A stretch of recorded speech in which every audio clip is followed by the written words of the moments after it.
Imagine two people with the exact same job, same salary, and same hours. One lives in Florida, the other in New York City. Their paychecks, totally different.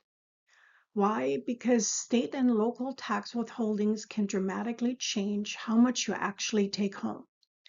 In this lecture, we're diving into the hidden geography of your paycheck, how where you live affects what gets withheld, why some states take more than others, and how local taxes can sneak in and surprise you. I'll break down real examples, show you how to calculate these withholdings, and help you understand how payroll professionals navigate the complexities of tax rules. Let's start with the big picture. 41 states, that's all except Alaska, Florida, Nevada, New Hampshire, South Dakota, Texas, Tennessee, Washington, and Wyoming, require employers to withhold state income tax from employees' paychecks. Now, New Hampshire is a bit of an outlier. It doesn't charge payroll tax, but it does tax interest and dividends. So it's not entirely off the hook. In the 41 states that do require withholding, many also apply additional payroll taxes beyond just income tax. Here's an example. In California, payroll state income tax, meaning the tax withheld from employees' paychecks, funds nearly 70% of the state's budget, which amounts to about $126 billion. The highest personal income tax tier in California is 12.3%, but there's an additional 1% tax for high-income earners that goes directly toward funding mental health services. That brings the top rate to a whopping 13.3%. And that's not all. California employees also pay state disability insurance, SDI.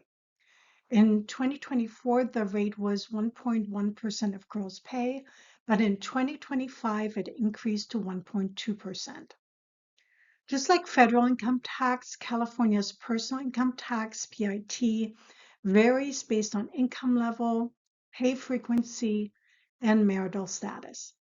And to calculate the withholding, California uses both the wage bracket method and the percentage method, just like we do for federal taxes. Now let's contrast that with Pennsylvania, which keeps things simple. It charges a flat rate of 3.07% on all employee wages.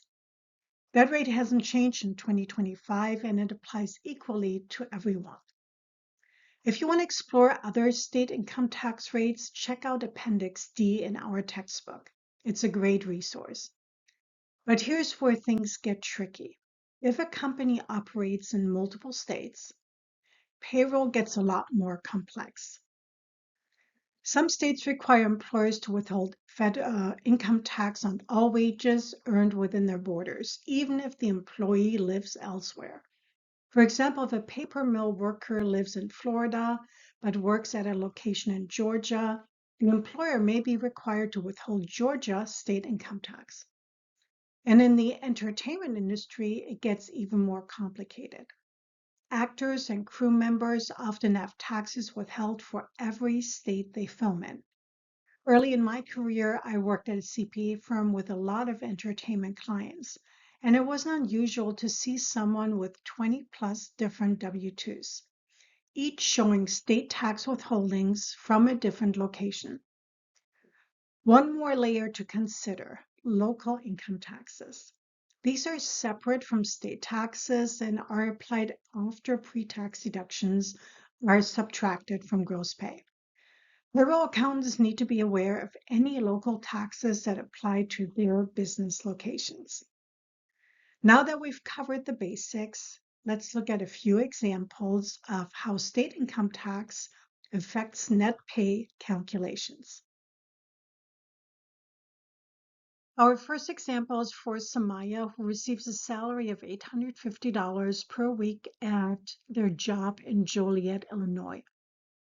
Samaya is married, filing jointly. Box 2 is not checked, with one dependent under 17 and is paid weekly. We will use the wage bracket table in Appendix C to determine federal income tax. Samaya has pre-tax deductions of $50 for insurance and $50 for 401k. Let's calculate Samaya's net pay together. We'll start with a period wage of $850. Then in the pre-tax deductions section, we enter the 401k and insurance deduction of $50 each. And we're now ready to calculate the federal and state taxable wages of $750, basically gross pay minus all pre-tax deductions. We'll use the federal taxable wages to look up the preliminary tax withholding in the wage bracket tables. Be sure to choose the weekly payroll tax table and find the correct row that includes the wage of $750. For Samaya, who's married filing jointly, it is the standard withholding. Because Samaya did not check box 2 on the Form W-4. The amount from the tax table is $19, but we still need to subtract the dependent deduction.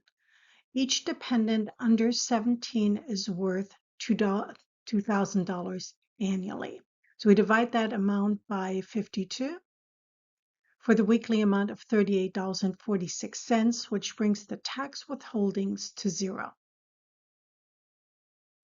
Next, we calculate the Social Security Medicare taxable wages by subtracting the pre-tax insurance contribution of $50 from the period wages, which results in $800. Remember that 401k deduction is not allowed to be deducted for purposes of calculating the Social Security and Medicare taxable wages. We multiply the $800 by 6.2% for Social Security of $49.60 and 1.45% for Medicare taxes of $11.60. The next step is to calculate the state taxes. The wage base for state taxes is the same as the federal wage base. So that's $750, which we multiply by 4.95% for Illinois.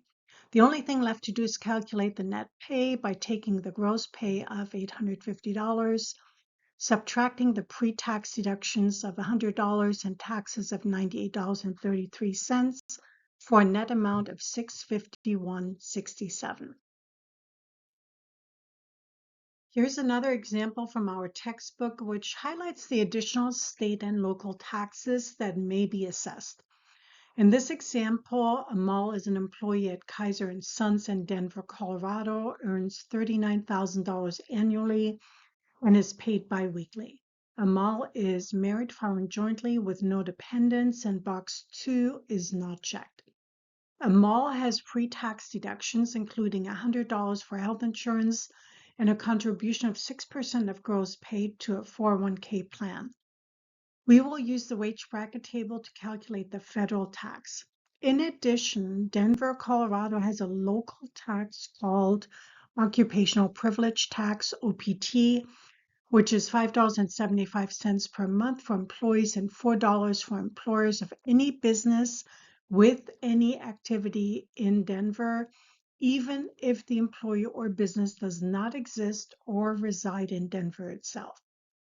We'll start with the period wage by dividing the annual wage by 26 to arrive at $1,500 for the biweekly wage.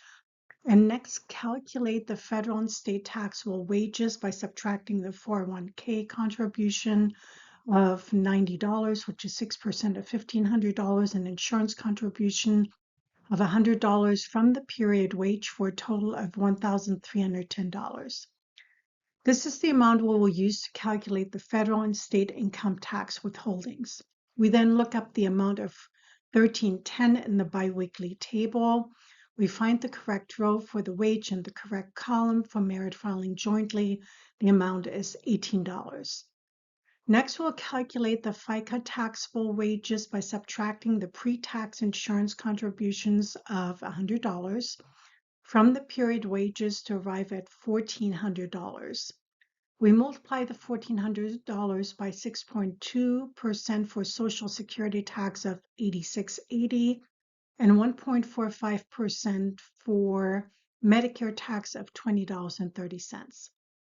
For the state tax withholdings, we multiply 1310 by 3.5% to arrive at $45.85. The occupational privilege tax is then calculated by multiplying the amount of $5.75 by 12 to get the annual amount, and then dividing it by 26 to arrive at the biweekly amount of $2.65. We calculate the net amount by taking the gross pay of $1,500, subtracting pre-tax deductions and taxes, which then results in $1,136.40. That's it for this video about state and local income taxes and how payroll accountants calculate these taxes and arriving at net pay for employees' paychecks.